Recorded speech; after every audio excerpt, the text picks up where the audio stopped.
Hello મિત્ર, સ્વાગત છે તમારું ગુજ્જુ ઢેંઢારીમાં.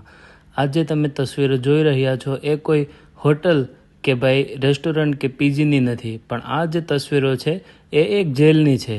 કઈ જેલની? કે ભાઈ મેહુલ ચોકસી, જે 13,000 કરોડના મની લોન્ડરિંગના કેસમાં ભારતથી બહાર ફરતા હતા, એને હવે ભારત સરકારે ઇન્ડિયામાં લાવવામાં સફળતા મળી છે. પરંતુ આ જે તસવીરો તમે જોઈ રહ્યા છો એ જેલની તસવીરો છે અને એમને જેલમાં આટલી ફેસિલિટી આપવામાં આવશે.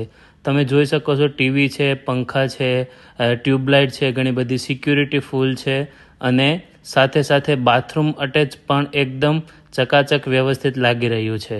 તો આ વાત પરથી સાબિત થાય છે કે જો તમારી પાસે પૈસા હોય તો ભારત દેશમાં બધું જ શક્ય છે. તમને શું લાગે છે, આ યોગ્ય છે કે અયોગ્ય? આટલી સુવિધા આપવી યોગ્ય છે કે અયોગ્ય? કમેન્ટ બોક્સમાં કમેન્ટ કરજો. સબસ્ક્રાઈબ કરી દો ગુજ્જુ ઢિંઢોરા.